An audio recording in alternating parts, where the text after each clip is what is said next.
5వ అధ్యాయము మొదటి నుంచి 4 వచనాలు మనం చదివాం. అందులో చదవబడిన వాక్యములు మనం గమనిస్తే, ఒక సైన్యాధిపతి ఉన్నాడంట. అతనికి ఒక కుష్టి వ్యాధి ఉంది. ఆ సంగతి తన ఇంటిలో పనిచేసినటువంటి ఒక చిన్నది గుర్తించి, నీకున్న వ్యాధి బాగుపడాలంటే షోమ్రోనులో ఉన్న ఒక దైవజనుడి దగ్గరికి వెళ్తే నీకున్న వ్యాధి ఖచ్చితంగా బాగుపడుతుందని ఎలాంటి సందేహం లేకుండా ఆ చిన్నది తన యజమానురాలికి చెప్పింది. ఆ మాట వారు నమ్మారు. ఇశ్రాయేల్ దేశంలో ఉన్నటువంటి షోమ్రోను పట్టణంలో ఉన్నటువంటి ప్రవక్త దగ్గరికి వెళ్ళి తనకున్నటువంటి కుష్టి వ్యాధిని బాగు చేసుకొని ఆయన ఒక మాట చెప్పాడు. ఇశ్రాయేలులో ఉన్న దేవుడు తప్ప లోకములో మరి ఏ దేవుడు లేడని నేను ఎరుగుదునని తను స్వస్థత పొందిన తర్వాత, బాగుపడిన తర్వాత ఆ సైన్యాధిపతి అయినటువంటి నయోమాను దేవాతి దేవుని గురించి మరి సాక్ష్యం చెప్పాడు. ఇది మనం చదివినటువంటి వాక్య భాగం. అయితే ఇందులో చాలా అద్భుతమైన సంగతులు పరిశుద్ధాత్ముడు వ్రాసి ఉంచాడు. వాటిని ఈరోజు మనం ధ్యానం చేద్దాం. మీకు అవుట్లైన్గా చెప్పాను వృత్తాంతం. ఒక సైన్యాధిపతి ఉన్నాడు. అతనికి కుష్టి వ్యాధి ఉంది. ఆ కుష్టి వ్యాధి తన ఇంటిలో పనిచేసినటువంటి ఒక చిన్నది గుర్తించింది. తన యజమానురాలతో చెప్పింది, మన యజమానుడికి ఉన్నటువంటి ఆ వ్యాధి బాగుపడాలంటే ఫలానా షోమ్రోన్ అనే పట్టణంలో ఒక దైవజనుడు ఉన్నాడు, అతని దగ్గరికి వెళ్తే నీకున్న కుష్టి వ్యాధి పోయి బాగుపడతావని చెప్పింది. చెప్పినటువంటి ఆ మాట ఆ సైన్యాధిపతి విన్నాడు. నిజంగానే బాగుపడ్డాడు. బాగుపడిన తర్వాత ఇశ్రాయేలీయులు దేవుడు తప్ప ఈ లోకములో మరొక దేవుడు లేడని తాను గట్టిగా సాక్ష్యము పలుకుతున్నాడు. అది ఆ చదవబడినటువంటి వృత్తాంతం. అయితే ఇందులో అనేకమైనటువంటి అద్భుతమైన సందేశం మనకి దాగి ఉంది. దాని గురించిన కొన్ని విషయాలను మనం విందాం. మొదటి వచనమును మనకు చూస్తే, సిరియా దేశానికి ఒక సైన్యాధిపతి, ఆయన పేరు నయోమాను అనగా అర్థం ఆహ్లాదకరమైన లేకపోతే అందమైన అని అర్థం. నయోమాను అనగా ఆహ్లాదకరమైన, అందమైన అని అర్థం. పేరు చాలా బాగుంది. అలాగే ఆయన ఏమి ఎలాంటి మనిషి కాదు, గొప్ప యోధుడు అని ఈ మొదటి వచనంలో మనం చూస్తాం. ఆయన పరాక్రమశాలి. తర్వాత గౌరవప్రదమైనటువంటి ఉద్యోగం చేస్తూ ఉన్నాడు. ఒక సైన్యాన్ని ముందుండి నడిపించిన సైన్యాధిపతిగా ఉన్నాడు. పేరు బాగుంది, మహాపరాక్రమశాలి. తర్వాత మంచి ఉద్యోగం కలిగి ఉన్నాడు. మరియు అతడు తన యజమానుడైనటువంటి దృష్టికి ఘనుడంట. ఆ మనుషులందరిలో ఘనుడుగాను, దయ పొందిన వాడుగాను ఉన్నాడు. అంత మట్టుకే కాదండి, తను ఎక్కడికి యుద్ధానికి వెళ్ళినా ఆ యుద్ధములో జయాన్ని తీసుకొచ్చి ఆ సిరియానులకి దేశానికి అందించినటువంటి గొప్ప వీరుడని కూడా మనం ఈ మొదటి వచనంలో చెప్పొచ్చు. పేరేమో బాగుంది, మంచి పరాక్రమశాలి, ఘనుడు, సైన్యాధిపతి, యజమాని దృష్టిలో ఘనత పొందినవాడు, దయ పొందినవాడు, తను ఎక్కడికి యుద్ధానికి వెళ్ళిన యుద్ధములో మరి జయాన్ని తీసుకొచ్చినటువంటి వీరుడు ఈ నయోమాను. అన్నీ బాగున్నాయి, కానీ బయటికి ఆయన బాగే ఉన్నాడు. ఆయన చూసినప్పుడు అనేక మంది ఈ నయోమానికి ఏమి కొదువా, ఉద్యోగం బాగుంది, మంచి పేరు, ఆహ్లాదకరమైన పేరు ఉంది, పరాక్రమంశాలి, ఎక్కడికి యుద్ధానికి వెళ్ళినా తిరిగి లేకుండా జయాన్ని తీసుకొచ్చినటువంటి వాడు, అలాంటి యుద్ధములో ఆరితేరినటువంటి ఈ నయోమాను గురించి చాలామంది గొప్పగా చెప్పుకొని ఉంటారు. ఎందుకంటే అందరికీ అది కనిపిస్తూ ఉంది. ఆహ్లాదకరమైనటువంటి పేరు, అందమైన పేరు పెట్టుకున్నాడు నయోమని. తను ఎక్కడికి యుద్ధానికి వెళ్ళినా యుద్ధంలో జయాన్ని తీసుకొచ్చినటువంటి యుద్ధవీరుడు, గొప్ప యోధుడు, గౌరవప్రదమైనటువంటి మంచి ఉద్యోగంలో ఉన్నాడు. తన యజమానుని దృష్టిలో ఘనుడుగా, దయ పొందినవాడుగా ఉన్నాడు. ఇన్ని ఆధిక్యతలు కలిగి ఉన్నప్పటికీ తన జీవితంలో తన లోపల ఒక తెలియని రోగంతో బాధపడుతున్నాడు. అదేంటంటే కుష్టు రోగం. ఈ కాలంలో అన్నిటికీ మందులు ఉన్నాయి, కానీ ఆ కాలంలో కుష్టి వ్యాధి అంటే అది చాలా భయంకరమైన వ్యాధి. అది శరీరం అంతా ప్రాకుతుంది, అవయవాలంతా కూడా తినేస్తుంది. ఆ అవయవాలు పని చేయకుండా చేస్తుంది. ఆ కుష్టి ఎక్కడైతే వస్తుందో అక్కడ ఒకలాంటి ద్రవము మరి ఉత్పన్నమవుతుంది, ప్రవహిస్తుంది. ఆ మనిషి శరీరంలో దుర్వాసన, మరి చెడ్డ వాసన వస్తుంది. బయటేమో వీరుడు, ధీరుడు, మంచి పేరు కలిగిన వాడు, మంచి ఉద్యోగం ఉంది, అన్ని విషయాల్లో రాణించగలిగినటువంటి సామర్థ్యత ఉంది. కానీ తన లోపల మాత్రం ఎంతో బాధ, వేదన ఉంది. అందుకే బైబిల్ చెబుతుంది, ఒకరు బయటికి నవ్వుతూ కనబడినప్పటికీ వారి దుఃఖములో మానని వేదన ఉందని బైబిల్ గ్రంథం మనకు తెలియచేస్తుంది.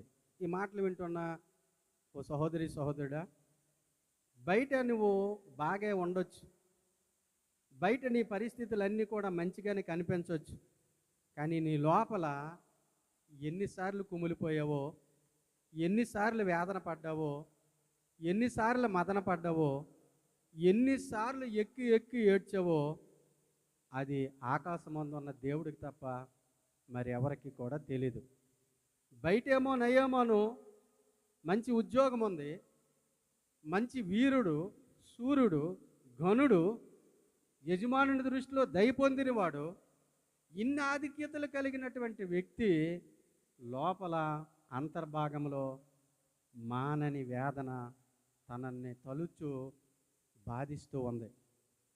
ఈరోజు ఒక శుభవార్త ఏంటో తెలుసా? నీ లోపల బయట బాగున్నాయి, నీ లోపల బాధ, వేదన ఉంటే నీకు ఒక మంచి వార్త.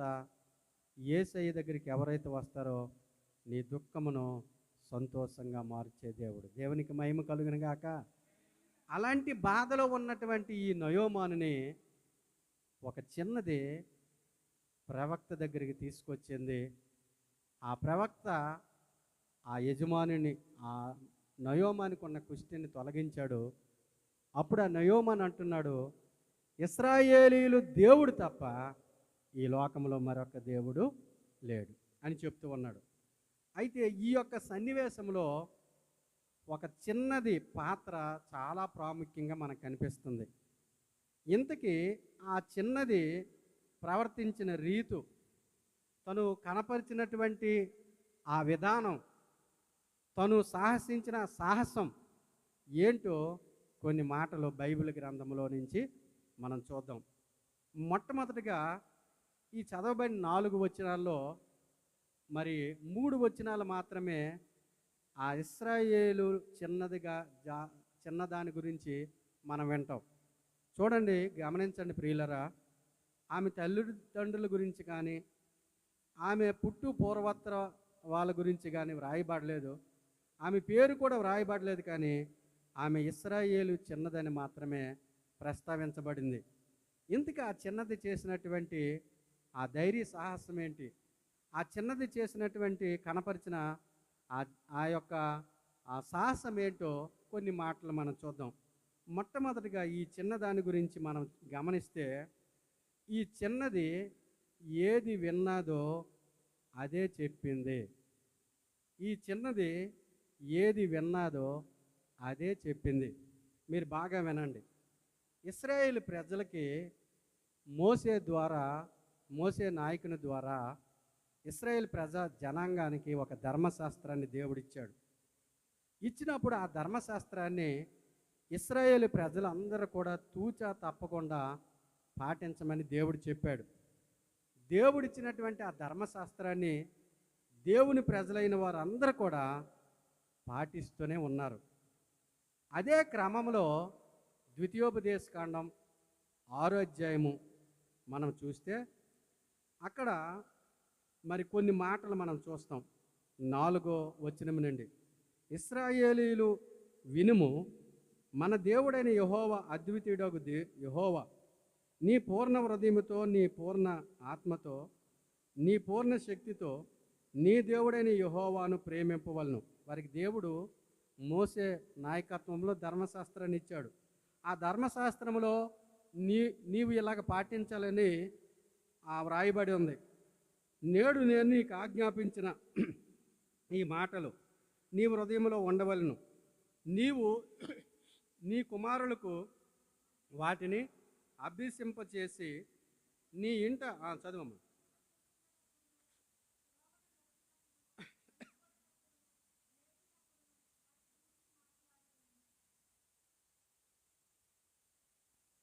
చదువమ్మ, ఆపేవెందుకు?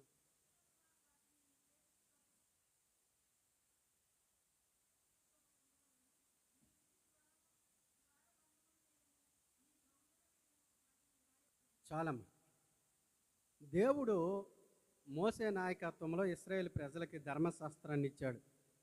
ఆ ధర్మశాస్త్రంలో మీరు ఖచ్చితంగా తూచా తప్పకుండా ఈ ధర్మశాస్త్రాన్ని పాటించాలని దేవుడు ఇశ్రాయేల్ జనాంగానికి అప్పగిచ్చాడు.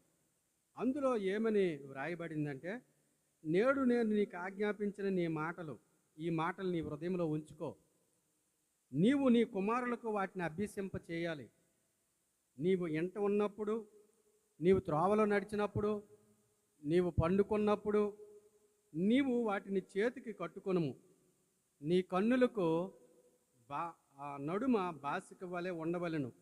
నీ ఇంటి ద్వారబంధముల మీద, నీ గౌన్ల మీద వాటిని వ్రాయవలను. అంటే ఇశ్రాయేల్ ప్రజలకి 12 సంవత్సరాల లోపే ఆ ధర్మశాస్త్రాన్ని అంతా వారిని పాటించేటట్లుగా వారి తల్లిదండ్రులకు వారికి అభ్యసించారు. బహుశా ఈ చిన్నది ఆ ధర్మశాస్త్రంలో చదివినటువంటి గ్రంథమే విన్నది ఇప్పుడు దాన్ని విన్నది ఆచరణలోకి పెట్టిందని మనం గమనించవచ్చు.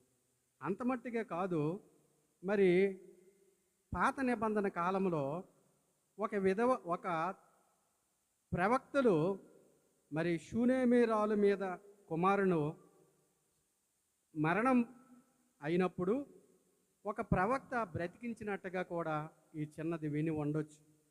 అలాగే ఒక విధవరాండ్లు చాలా అప్పులతో ఉన్నప్పుడు, అమ్మా నీ సమస్యకి పరిష్కారం నేను నీకు అందిస్తానని చెప్పి ఖాళీ పాత్రలు తీసుకొని రమ్మన్నప్పుడు, ఖాళీ పాత్రప్పుడు నూనెతో నింపినటువంటి ఆ సందర్భాన్ని కూడా ఈ చిన్నది విని ఉండొచ్చు. కాబట్టి విన్నదాన్నే ఇక్కడ ఏం చేస్తుంది? చెప్పింది. విన్నదాన్నే చెప్పింది. అందుకే బైబిల్లో రాయబడిన మాట, వినింటి ద్వారా విశ్వాసము కలుగును. ఇంకా మనకి బైబిల్ ఏం చెప్తుందంటే, మనుషుడు రొట్టె వలన మాత్రం కాదు కానీ దేవుని నోట నుండి వచ్చి ప్రతి మాట వలన మనుష్యుడు బ్రతుకుతాడని వాక్యం తెలియచేస్తుంది.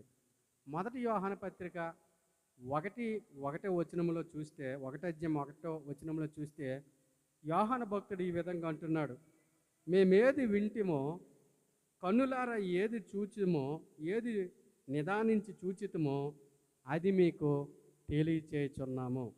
మేము ఏది విన్నామో, మా కన్నులారా ఏది చూసామో అది మీకు తెలియచేయుచున్నాము అని అంటాడు. యాకోబు 1:22లో చూస్తే, మీరు వినివారు మాత్రమే ఉండి మిమ్ముని మీరు మోసపుచ్చుకొనకడి, వాక్య ప్రకారము ప్రవర్తించిన వారై ఉండాలి. ఈ చిన్నది జీవితంలో మనం నేర్చుకోవాల్సిన పాఠం ఏంటి అంటే, ఈ చిన్నది విన్నదాన్నే అక్కడ చెప్పింది. దేవునికి మహిమ కలుగును గాక. మనము నూతన నిబంధన కాలంలో చూస్తే జక్కయ్య యేసుని గురించి విన్నాడు, తన ఇంటికి చేర్చుకున్నాడు, తన ఇంటికి రక్షణ తెచ్చుకున్నాడు. దేవునికి మహిమ కలుగును గాక. హల్లెలూయా. ఒక కానాను స్త్రీ, భర్త లేడు, ఎవరి సహాయం లేదు, అయినప్పటికీ యేసుని గురించి విన్నది, తన కుమార్తె పడుతున్న బాధకి యేసయ్య దగ్గరికి వచ్చి విడుదల పొందుకొని వెళ్ళింది. ఒక పుట్టుకతోనే గుడ్డివాడు ఆ త్రోవన యేసయ్య వస్తాడని విన్నాడు, మరి ఎక్కువ కేక వేశాడు, తన చిన్నతనము నుండి బాధపడిన బాధ నుంచి విడుదల పొందాడు. ఈ మాటలు వింటున్న నువ్వు ఏది విన్నావో అది నీ జీవితంలో ఆచరణలో పెట్టగలుగుతున్నావా? ఈ చిన్నదాని గురించి మనం నేర్చుకోవాల్సిన మొట్టమొదటి మాట ఏంటంటే, ఏదైతే విన్నదో అదే అక్కడ చెప్పింది. ఏది విన్నదో అది అక్కడ చెప్పింది. ఈరోజు నీ విశ్వాస జీవితంలో దేవుడు ఎన్నో మాటలు నీకు వినిపిస్తున్నాడు. ఎన్నో సందర్భాల్లో దేవుడు నీతో మాట్లాడుతున్నాడు. విన్నదాన్ని విడిచిపెట్టేదానిగా ఉన్నావా? విన్నదానిని గైకొని అలా నడుచుకున్నావా? అందుకే ఈ నా మాటల ప్రకారం ఎవరైతే ఇల్లు కట్టుకుంటారో వారు బుద్ధిమంతుని పోలి ఉంటారు. వారి ఇల్లు గాలి వచ్చినా, వాన వచ్చినా, వరద వచ్చినా ఆ ఇల్లు పడిపోదు. కారణం విన్నదాని ప్రకారం ఆ ఇల్లు కట్టుకున్నారు. తత్ఫలితంగా వారు గొప్ప కార్యాలు వారి జీవితంలో చూశారు. కనుక మొదటగా మనం గమనించాలి, ఈ చిన్నది గురించిన సమాచారం మనం మొట్టమొదటి మాటగా ఏమని గమనించాలంటే, ఆ చిన్నది విన్నదాన్ని ఆ యొక్క సైన్యాధిపతికి చెప్పింది. ఈరోజు ఈ మాటలు వింటున్న నీవు ఎన్నో సంవత్సరాల నుంచి దేవుని మాటలు విన్నదాని ప్రకారము నీవు నడుస్తున్నావా? విన్నదాని ప్రకారము నువ్వు జీవిస్తున్నావా? విన్నదాని ప్రకారం నీ జీవితాన్ని మలుచుకుంటున్నావా? విని విడిచిపెడితే నీకేం ప్రయోజనం లేదు. విన్నదాని ప్రకారం నడుచుకుంటే గుడ్డివాడు స్వస్థత పొందాడు, కానాను స్త్రీ కూతురికి బాగుపడింది, మరి జక్కయ్యకి రక్షణ వచ్చింది, తన ఇంటికి రక్షణ సంపాదించుకున్నాడు. కారణం ఏంటంటే వారు విన్నదాని ప్రకారం వారు నడుచుకున్నారు. కనుక ఈ చిన్నదాని గురించి మొట్టమొదటి మాట మనము గమనించవలసింది ఏంటంటే, ఆమె విన్నదాన్ని అక్కడ చెప్పింది. అది మొదటి మాట. రెండో మాట కనుక మనం చూస్తే, ఆ చిన్నది చెప్పిన మాటను నయోమాను భార్య నమ్మారు. దేవునికి మహిమ కలుగును గాక. ఈ చిన్నది మొదట ఏం విన్నది? షోమ్రోనులో ఒక దైవజనుడు ఉన్నాడు, షోమ్రోనులో దేవుని జనుడు ఉన్నాడు, ఆయన దగ్గరికి వెళ్తే నా యజమానుడు స్వస్థత పొందుతాడు. ఆమేన్. ఎలా పొందుతాడు? అది వరకు ఎంతోమంది జీవితాల్లో స్వస్థత చూసినటువంటి ఈమె, అది వరకు ఎంతోమంది ప్రవక్తలు జీవితాన్ని పరిశీలించినటువంటి ఈమె, అది వరకు తన పితరులు నేర్పించిన మాటలు తను విన్నది. నీకెక్కడ బాగవదు, నువ్వెక్కడ విడుదల పొందవు, నువ్వెక్కడ బాగుపడవు. షోమ్రోను పట్టణంలో దైవజనుడు ఉన్నాడు, ఆయన దగ్గరికి వెళ్తే నువ్వు బాగుపడతావు. నువ్వు విన్నదాన్ని ఆచరణలో పెడుతున్నావా? మొదటి మాట. రెండోదిగా మనం గమనిస్తే, ఆ చిన్నది చెప్పిన మాటను నయోమాను భార్య నమ్మింది. దాదాపు బైబిల్ పండితుల ప్రకారం ఆ చిన్నది వయసు 7 లేదా 10 సంవత్సరాలు ఉంటుందని మరి బైబిల్ పండితులు చెప్తూ ఉన్నారు. ఒక 10 సంవత్సరాలు ఒక చిన్న అమ్మాయి చెప్పిన మాట ఎవరైనా వింటారా? ఎవరైనా లెక్కలోకి తీసుకుంటారా? తనకున్న జ్ఞానం ఎంత, తనకున్న సామర్థ్యత ఎంత, తనకు తెలిసిన పరిస్థితి ఏంటి, అసలు ఆమెను ఎవరైనా అంగీకరిస్తారా? కానీ ఈ చిన్నదాని మాట ఎవరు విన్నారు? సైన్యాధిపతి అయిన నయోమని భార్య విన్నది. విన్నటువంటి ఆ సమాచారాన్ని భర్తకు చెప్పింది. భర్త నమ్మాడు. నమ్మినటువంటి సమాచారాన్ని రాజుకు చెబితే రాజు నమ్మాడు. ఇశ్రాయేలు దేశానికి మరి సైన్యాధిపతిని పంపిస్తా ఉన్నాడు. గమనించండి, అంటే ఆ చిన్నదాని మాట మీద వారు ఎంత నమ్మకం పెట్టుకున్నారో ఒకసారి గమనించాలి. ఎందుకు ఆ చిన్నదాని మాట నమ్మకం పెట్టుకున్నారు? అంత వయసు తక్కువైన ఆమెకి ఏమీ తెలియదు, బయట విషయాలు ఏమీ తెలియదు. అయినప్పటికీ కూడా ఆమె మాట మీద పోనీ ఆయన భార్య నమ్మితే నమ్మింది. చివరికి సైన్యాధిపతి కదా, ఎంతోమందిని చూశాడు తన జీవితంలో, ఎన్నో యుద్ధాలు చేశాడు, తనకెంతో అనుభవం ఉంది, ఏ దేశంలో ఏముందో తెలుసు. ఇన్ని తెలుసుకున్న ఆయన తను కూడా నమ్మాడు. చివరికి ఆ దేశాన్ని పరిపాలిస్తున్న రాజు దగ్గరికి వెళ్ళి, అయ్యా ఇదంట పరిస్థితి, నేను ఆ దేశానికి వెళ్ళటానికి పర్మిషన్ ఇవ్వండి అంటే ఆ రాజు కూడా రికమెండేషన్ లెటర్ ఇశ్రాయేల్ రాజుకి పంపిస్తున్నాడు. అంటే ఆ చిన్నది ఏం చెప్తూ నమ్మిందో ఒకసారి మనము బాగా లోతుగా ఆలోచించాలి. అంటే నయోమాను ఇంటికి ఆ చిన్నది బానిసగా తీసుకురాబడింది. ఆ తీసుకురాబడిన నాటి నుండి తన ప్రవర్తన మొదటి నుంచి కనిపెడతా ఉన్నారు. అందరూ ప్రవర్తన ఒకలాగా ఉంది, ఈ చిన్నది మాత్రం ప్రవర్తన వేరేగా ఉంది. అందరి మాటలు ఒకలాగా ఉన్నాయి, ఈ చిన్న ఆ పాప మాటలు మాత్రం ఇంకొకలాగా ఉన్నాయి. ఆ చిన్నది తన జీవితం ప్రత్యేకంగా ఉంది, తన మాటలు ప్రత్యేకంగా ఉన్నాయి, తనలో తాను ప్రత్యేకమైనటువంటి నడవడిక ఉంది. అదంతా చూసి ఆమె మాట మీద నయోమాను భార్య నమ్మకం ఉంచారు. దేవునికి మహిమ కలుగును గాక. ఇది సామాన్యమైన విషయం కాదండి, చిన్నదే, కానీ ఆమెలో ఉన్న విశ్వాసం చాలా గొప్పది.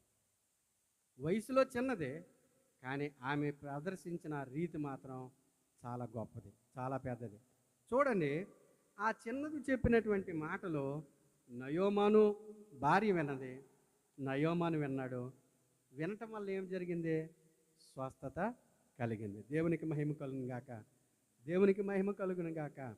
అంటే ఎందుకు నమ్మారంటే ఆమె మాటల మీద వారికి నమ్మకం ఎందుకు కుదిరిందంటే ఆమె ప్రవర్తించే ప్రవర్తన, ఆమె మాట్లాడే మాట, ఆమె జీవించే విధానం, ఆమె నడిచే నడక వారికి అన్ని విధాలుగా అంగీకారంగా ఉంది. కాబట్టి ఆ చిన్నదాయిని చెప్పిన మాట వారు అంగీకరించినట్లుగా వాక్య భాగంలో మనం చూస్తాం. ఈ మాటలు వింటున్న నీవు ఈ చిన్నదాని ద్వారా మనం నేర్చుకోవాల్సిన విషయం ఏంటంటే, ఎన్నో రోజులు బట్టి దేవుని మాటలు వింటున్నావు, నీ మాట తీరు మారిందా? నీ ప్రవర్తన మారిందా? నీ జీవిత విధానం మారిందా? నువ్వు నడిచే నడక మారిందా? కానీ చిన్నదిని వారు చూశారు, నమ్మారు, ఆ దేశానికి వెళ్ళారు, బాగుపడి వచ్చారు. ఈనాడు ఎన్నో సంవత్సరాల నుంచి దేవుని మందిరానికి వస్తున్నావు, నీ మాట ఎవరైనా నమ్ముతున్నారా? నువ్వు చెప్పిన మాట ఎవరైనా లక్ష్యం ఉంచుతున్నారా? ఆమె చిన్నదే, ఆమె అన్ని విషయాల్లో చాలా తక్కువ, ఆమెకేమి తెలీదు, కానీ ఆమె మాట మీద నమ్మకం ఉంచారు. కారణం ఆమె ప్రవర్తించిన ప్రవర్తన. దేవునికి మహిమ కలుగును గాక. మొదటిదేమో చెప్పండి, ఏది విన్నాదో అదే చెప్పింది. ఏది విన్నాదో అదే చెప్పింది. నువ్వు ఎన్నోసార్లు మాటలు విన్నావు, దేవుని మాటలు, నువ్వు దాన్ని ఆచరిస్తున్నావా? అది మొదటిది. రెండోదిగా ఆ చిన్నది మాట నయోమాను భార్య నయోమాను విన్నారు. కారణం ఏంటంటే తను ప్రవర్తించిన ప్రవర్తన. మూడోదిగా ఆ చిన్నదాని గురించి మూడోదిగా మనం తెలుసుకోవాల్సిన విషయం ఏంటంటే, 2 రాజుల గ్రంథం 5 అధ్యాయం 3వ వచనంలో చూస్తే, వయస్సు చిన్నది కానీ ఆమె చూపించే మాదిరి చాలా పెద్దది. అమ్మ వినండి, ఆమె చిన్నదే కానీ వయసులో, కానీ ఆమె చూపించే మాదిరి చాలా గొప్పది, చాలా పెద్దది. ఏం మాదిరి చూపించిందంటే, ఆ సిరియోనులు గుంపులు గుంపులుగా ఇశ్రాయేలీల మీదకి పోయి వారిని దోచుకున్నారు. ఆ పట్టణాన్ని, ఆ దేశాన్ని తగలబెట్టారు. వారిలో కొంతమందిని హతము చేసి ఉండొచ్చు. ఆ హతము చేసిన వారిలో ఈ చిన్నదాని తల్లిదండ్రులు కూడా ఉండొచ్చు. లేదా ఈ తల్లిదండ్రులకు దూరంగా ఈమెను తీసుకొని కూడా వచ్చి ఉండొచ్చు. ఇదంతా కూడా తనకు తెలిసినప్పటికీ, తనకు బాధ వేదన ఉన్నప్పటికీ, ఆ ఇంటిలో తన యజమానురాలికి పరిచారకురాలుగా ఉంది, పరిచర్య చేస్తూ ఉంది. అలాంటి టైములో తన యజమానుడికి బాధ ఉందని, వ్యాధితో బాధపడుతున్నాడని గుర్తెరిగి తన శత్రువుకి సహాయం చేయడానికి, మేలు చేయడానికి తను మనస్సు నిలుపుకుంది. వయసులో ఎంత ఆమె చిన్నది, కానీ ఆమె చూపించే మాదిరి చాలా పెద్దది. వయసులో చిన్నది, కానీ ఆమె చూపించే మాదిరి చాలా పెద్దది. ఎన్ని సంవత్సరాలు మనం దేవుని మందిరానికి వస్తున్నాం, ఎన్ని సంవత్సరాలు మనం దేవుని మాట వింటున్నాం. నువ్వు చూపించే మాదిరి ద్వారా ఎవరైనా దేవుని తోటి తిరుగుతున్నారా? నువ్వు చూపించే మాదిరి ద్వారా ఎవరికైనా మేలు కలుగుతుందా? నువ్వు చూపించే మాదిరి ద్వారా ఎవరైనా బాగుపడుతున్నారా? నువ్వు చూపించే మాదిరి ద్వారా ఎవరైనా ఆనందంగా, సంతోషంగా జీవించగలుగుతున్నారా? కానీ ఈ చిన్నది శత్రువుని ప్రేమించి మేలు చేసే మనస్సు ఉంది. అంటే ఈమెలో ఏమి కనిపిస్తుందంటే మాదిరి కలిగిన జీవితం. ఏం కనిపిస్తుంది చెప్పండి? యేసయ్య అన్నాడు, మీ శత్రువుల్ని మీరేం చేయాలట? ప్రేమించాలి. మీ శత్రువుల్ని మీరేం చేయాలట? ప్రేమించాలి. అది యేసయ్య మనకు చెప్పినటువంటి బోధ. నిన్ను ప్రేమించిన వారినే ప్రేమిస్తే నీకేం లాభం? నీ శత్రువులను ప్రేమించాలి. నిన్ను ఒక చెంప కొడితే రెండో చెంప చూపించాలి. నిన్ను అనరాని మాటలు అన్నప్పుడు నీవు ధన్యుడువు, ధన్యురాలువు, నీకు మేలు కలుగుతుంది అన్నాడు. నీ ఫలం అధికమవుతుందని చెప్పాడు. కానీ చిన్నది, వయసులో చిన్నది, కానీ మాదిరి చూపించడంలో పెద్దది. ఆమేన్, ఆమేన్. మొదటిది చెప్పండి, మొదటిది ఏది విన్నాదో అదే చెప్పింది. నువ్వేం వింటున్నావు? అది చెప్తున్నావా? ఏది విన్నావు అది పాటిస్తున్నావా? ఏది విన్నావు అలా నడుచుకున్నావా? అలా అయితే నీకు మేలు కలుగుతుంది. రెండోదిగా, ఆ చిన్నది చెప్పిన మాట మీద నయోమాను భార్య నయోమాను రాజు నమ్మకం ఉంచారు. కారణం తను ప్రవర్తించే ప్రవర్తన. మూడోదిగా మనం గమనిస్తే వయసులో చిన్నది కానీ మాదిరి చూపించడంలో పెద్దదిగా కనిపిస్తుంది. నాలుగోదిగా, ఆ చిన్నది తన యజమానికి స్వస్థత పొందటానికి మార్గము చూపించింది. ఆ యజమానుడికి ఏం చూపించిందట? మార్గం చూపించింది. 2 రాజుల గ్రంథం 5వ అధ్యాయం 14-15 వచనాలు కనుక మనం చూస్తే, అతడు పోయి దైవజనుడు చెప్పినట్లు యోర్దాను నదిలో 7 మార్లు మునగగా అతని దేహం పసిపిల్ల దేహం వలెనైనను అతడు శుద్ధుడాయుడు. అప్పుడు అతడు తన పరివారంతో కూడా దైవజనుడి దగ్గరికి తిరిగి వచ్చి అతని ముందర నిలిచి, చిత్తగించుము, ఇశ్రాయేలులో ఉన్న దేవుడు తప్ప లోకమందంతటా మరి ఒక దేవుడు లేడని నేను ఎరుగుదును. ఆయన స్వస్థత పొందుకోవడానికి ఈ చిన్నది ఏం చేసిందట? మార్గము చూపించింది. ఈ చిన్నది వయసులో చిన్నది, స్థితిలో బహు అల్పమైనది, కానీ సైన్యాధిపతికి బాగుపడటానికి మార్గము చూపించింది. బైబిల్లో మనం చూస్తే నోవహు కాలంలో 40 దినాలు ప్రచండమైన వర్షం కురిపించబడినప్పుడు, ఆకాశం నుండి తూములు విప్పబడినప్పుడు, నోవహు వాడలో నుండి మొదటి కాకిని పంపినప్పుడు ఆ కాకి తిరిగి రాలేదు. తర్వాత పావురాన్ని పంపినప్పుడు ఆ పావురం అటు ఇటు తిరిగి ఒక చెప్పండి, ఒలీవ ఆకును తీసుకొచ్చింది. ఆ ఒలీవ ఆకులో చూసినటువంటి నోవహు సంతోషించాడు. తనకు అర్థమైంది, ఈ భూమి మీద నీళ్లు తగ్గుతున్నాయి. దేవునికి మహిమ కలుగును గాక. అంటే ఈ ఒలీవ ఆకు నోవహుకు ఏం చూపించిందట?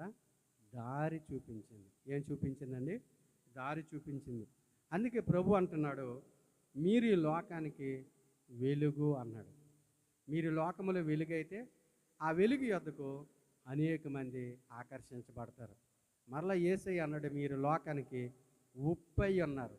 మీరు రుచిని కనపరిస్తే ఆ రుచి దగ్గరికి అనేకులు వస్తారు. కాబట్టి ఈ లోకములో మనం వెలుగుగా, ఉప్పుగా ఉండవలసిన వారమయ్యాను. నాలుగోదిగా, ఆ చిన్నది యజమానుడు స్వస్థపరచడానికి మార్గము చూపింది. ఐదవదిగా మనం చూస్తే, ఆ చిన్నది తన దేశము కోసము, తన ప్రవక్త కోసము సాక్ష్యము చెప్పింది. చెప్పండి, ఏం చెప్పిందట?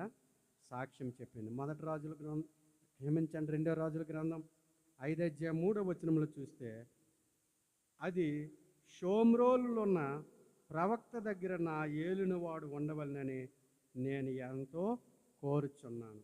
షోమ్రోనులో ఒక ప్రవక్త ఉన్నాడు. అలాగే గమనించండి, 7-8 కనుక మనం చూస్తే, ఇశ్రాయేలీయులు రాజు ఈ పత్రికని చదివి వస్త్రములు చింపుకొని చంపుటకు ప్రయత్నించుటకు, నేను దేవుడినా, ఒకనికి కలిగిన కుష్ఠరోగము మాన్పుమని నా యొద్దకు ఇతడు పంపుటి ఏమి?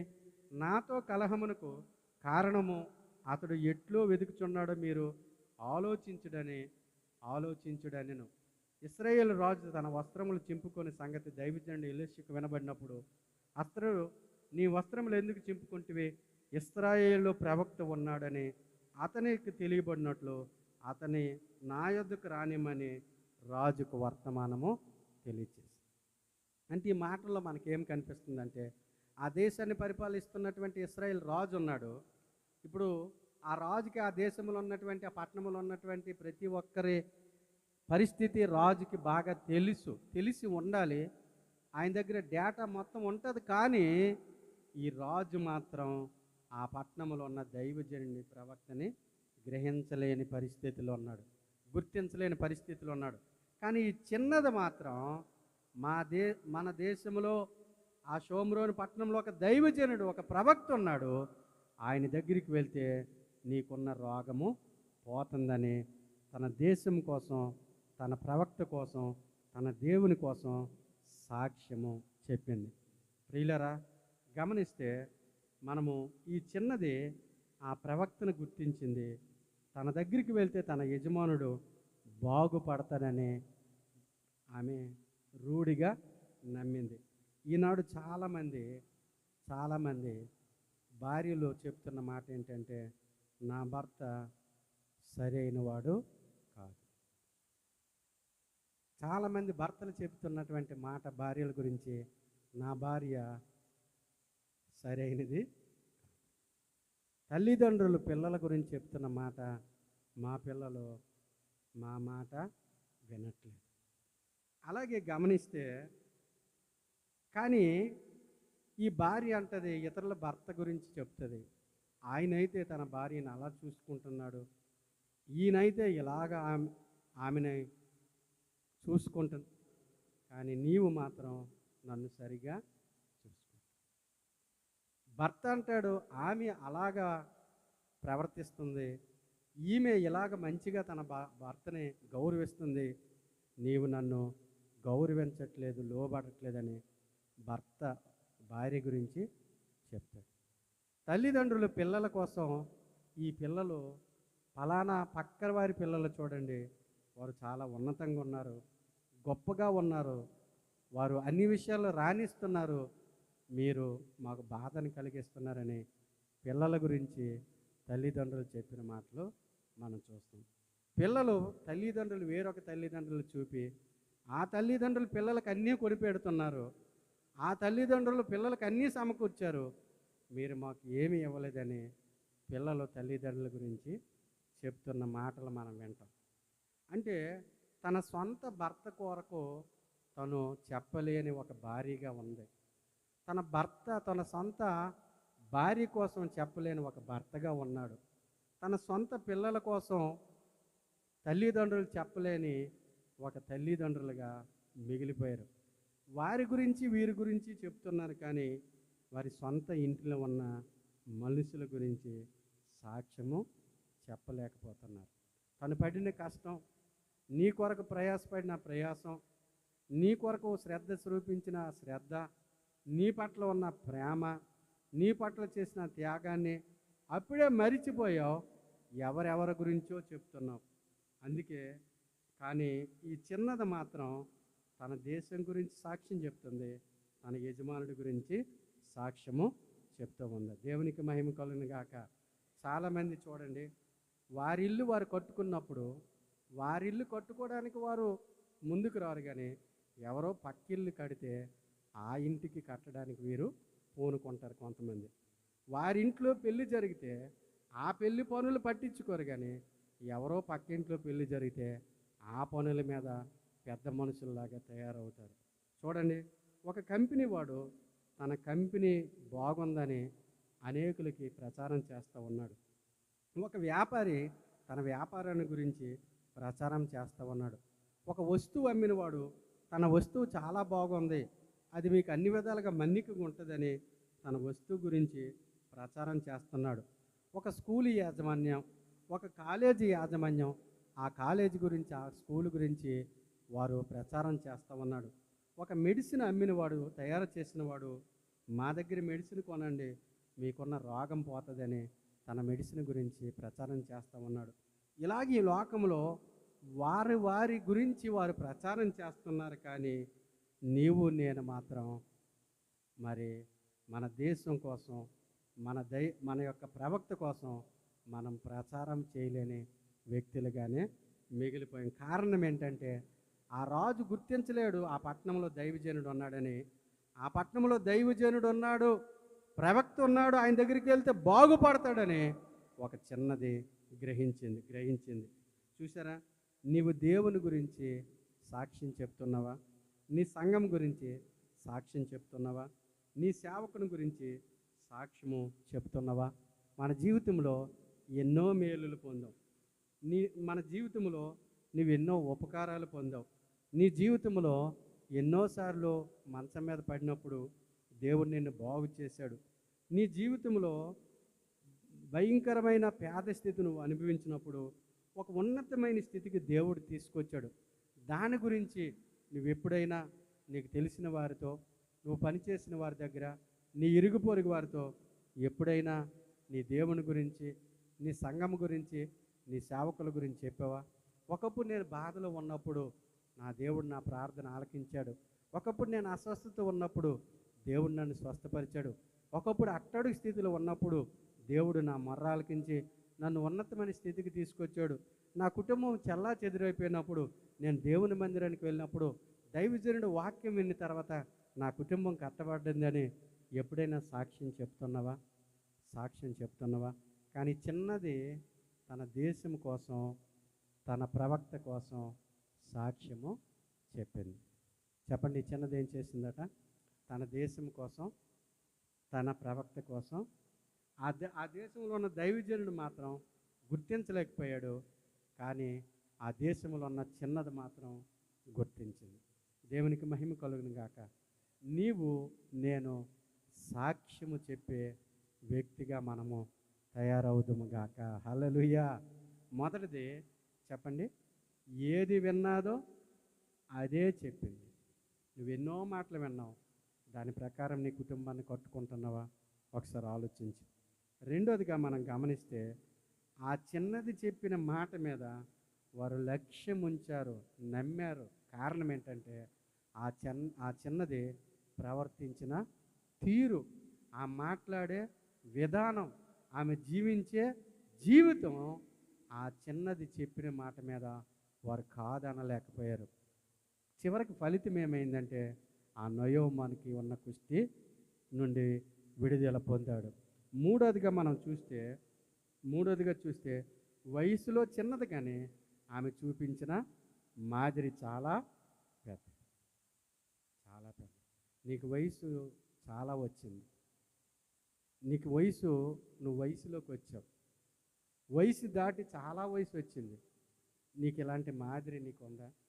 సాటి మనిషిని ప్రేమించాలని, సహించాలని, ఒక మనిషితో ఒక మనిషి ఎలా మాట్లాడాలో, దేవుని సన్నిధిలో ఎలా ఉండాలో, దేవుని సేవకుల పట్ల ఎలా ఉండాలో, సంఘంలో ఏ రీతిగా ఉండాలో నీకేమైనా ఆలోచన ఉందా? మనిషి ఏమో పెద్దోడివి, పెద్దదానివి, వయసు వచ్చినటువంటి వాడు, వయసు వచ్చిన దానివి, నీ వయసు చాలా ఉంది, కానీ నువ్వు ప్రవర్తించే రీతి మాత్రం అభ్యంతరకరంగా ఉంటుంది. నువ్వు ప్రవర్తించే మాదిరి చూసినప్పుడు అనేకులు అసహ్యించుకుంటారు. నువ్వు ప్రవర్తించే మాదిరి చూసినప్పుడు ఎంతమంది దుఃఖపడిన వారు ఉన్నారు. పెద్దదానివి ఇలా మాట్లాడొచ్చా? పెద్దవాడు ఇలా ప్రవర్తించవచ్చా? నీకు వయసు వచ్చింది, ఇలాగ జీవించవచ్చా? నీ జీవిత విధానం ఏంటి ఇలా ఉంది? నీ నడవడిక ఎలా ఉందేంటి? నీ ప్రవర్తన ఎలా ఉందేంటి? నీ యొక్క సాక్ష్యం ఎలా ఉందేంటి? అసలు నువ్వు ఎంత దారుణంగా అయ్యావేంటి అన్నట్టుగా నువ్వు మాదిరి కనపరుస్తున్నావు. ఒక చిన్నది శత్రువైనా, తన పట్టణాన్ని తగలబెట్టినా, తన వారందరినీ చంపేసినా, ఆ చంపిన దాంట్లో తన తల్లిదండ్రులు ఉన్నా, ఒకవేళ దూరంగా వచ్చినా ఆ యజమానుడికి, శత్రువుకి మేలు చేయాలనే మాదిరి చూపిస్తుంది. ఎవరి మనసు అంటే దైవ మనసు. ఎవరి మనసు అండి? దేవుని మనసు. చివరగా ఎవరైతే ఈయన చిన్నపిల్లల్ని, ఒక యేసుప్రభు ఒక చిన్న పిల్లవాడిని తీసుకొని ఇలాగే ఎవరైతే జీవిస్తారో వారిదే పరలోక రాజ్యం అన్నాడు. దేవునికి స్తోత్రం. మూడోదిగా చెప్పండి, వయసులో చిన్నదే, ఆమె చూపించిన మాదిరి గొప్పది. నాలుగోదిగా తన యజమానునికి స్వస్థత పొందటానికి మార్గము చూపించి. నువ్వే మార్గం చూపిస్తున్నావు? నాలుగోదిగా చెప్పండి, ఐదోదిగా చివరిగా ఆ చిన్నది తన పట్టణం కొరకు, తన ప్రవక్త కొరకు సాక్ష్యము చెప్తుంది. ఎవరో ఏదో పెడతారు, ఎవరో ఏదో చెప్తారు, అది నీ యొక్క ఫోన్లో పోస్ట్ చేస్తావు. వారు ఎవరో తెలీదు, వారి గురించి నీకు తెలియదు, నీ గురించి వారికి తెలీదు, వారు ఎలాంటి మనస్తత్వమో తెలీదు, కానీ నువ్వు దేశమంతా ప్రచారం చేస్తావు. నీకు అందులో వచ్చేది ఏమీ లేదు, కానీ ఇక్కడ మేలు పొందుతావు, స్వస్థత పొందుతావు, బాగుపడతావు, ఆదరించబడతావు, గాయాలు కట్టబడతావు. ఎప్పుడైనా ఈ సంఘం కోసం, నీ దేవుని కోసం, నీ సేవకుల కోసం, ఇదిగో మా సంఘం మా కొరకు ప్రార్థన చేస్తుంది, మా సేవకులు మా కొరకు అనుదినము ప్రార్థన చేసి దైవ వాక్యాన్ని మాకు చెప్తారు, మా కుటుంబం కట్టబడుతుంది. మేము అనేక సార్లు నిరాశలు ఉన్నప్పుడు, ధైర్యం కోల్పోయినప్పుడు, భయముతో ఉన్నప్పుడు, జీవితంలో నిరాశ నిస్పృహలోనైనప్పుడు దైవజనులు మా ఇంటికి వచ్చి వారు చెప్పిన దేవుని మాటల ద్వారా మేము ఆదరించబడ్డాం, తెప్పరలబడ్డాం, మీరు రండి అని చెప్పగలుగుతున్నావా? అలా చెప్పితే ఒక సైన్యాధిపతిని ఒక చిన్నది మార్చగలిగింది. నువ్వు ఇన్ని సంవత్సరాలు దేవుని మాటలు విన్నావు, ఒక్కరినైనా మార్చగలిగావా అంటే టోటల్గా దీని అర్థం నీ ప్రవర్తన సరిగ్గా లేదు. కానీ చిన్నదే, వయసులో చిన్నది, కానీ ఆమె ప్రదర్శించిన ఆ ప్రదర్శన చాలా గొప్పది. దేవునికి మహిమ కలుగును గాక. హల్లెలూయా. ఈ చిన్నదాని ద్వారా అలాంటి గుణలక్షణాలు మనం కూడా అలవర్చుకుంటే నా దేవుడు, మన దేవుడు నిశ్చయముగా మన దేవుడు మన జీవితంలో దైవ కార్యాలు జరిగించడానికి దేవుడు ఇష్టపడతాడు. మన జీవితంలో, మన కుటుంబంలో దేవుని కార్యాలు జరిగించడానికి తన హస్తాన్ని చాపుతాడు. నీవు నేను అలాగే ప్రవర్తించవలసిన వారమై ఉన్నాం.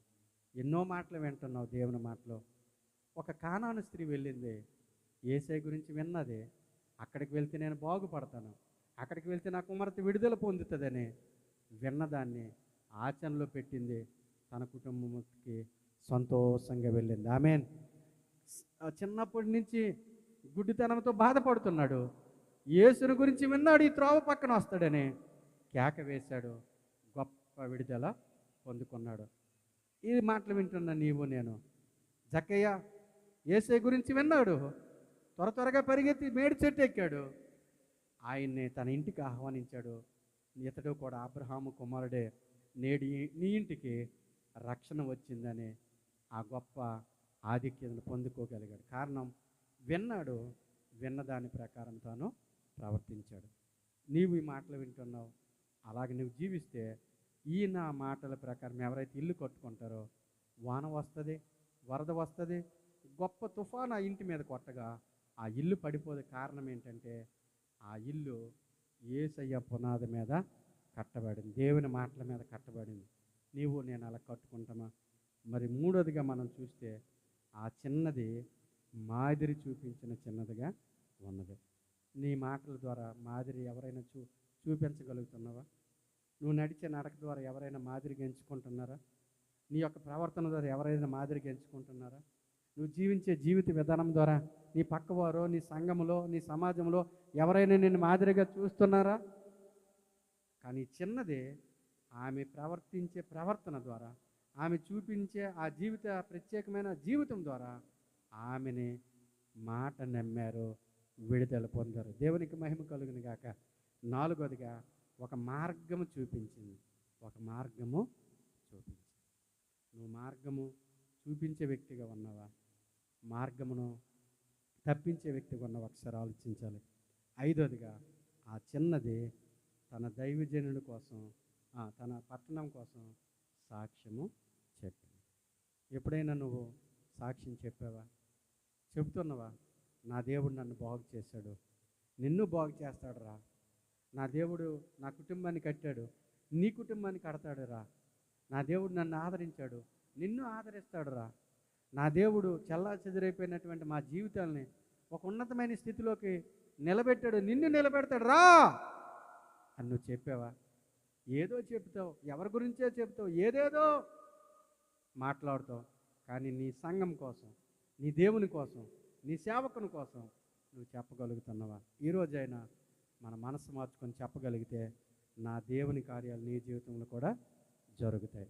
చివరగా ఒక మాట, యేసయ్య దగ్గరికి చిన్నపిల్లలు తీసుకొచ్చినప్పుడు ఆయన ఒక చిన్నవాడిని ఎత్తుకొని ఇలాగ ఎవరైతే జీవిస్తారో అలాంటి వారిదే పరలోక రాజ్యం. అలాంటి మనసు నాకు దయచేయండి అయ్యా అని నువ్వు అడిగితే ఆ నయోమాను జీవితంలో జరిగిన కార్యము నీ జీవితంలో కూడా నా దేవుడు జరిగించడానికి తన దయ కలిగిన హస్తాన్ని చాపుతాడు. అట్టి గొప్ప కృప దేవుడు మన అందరికీ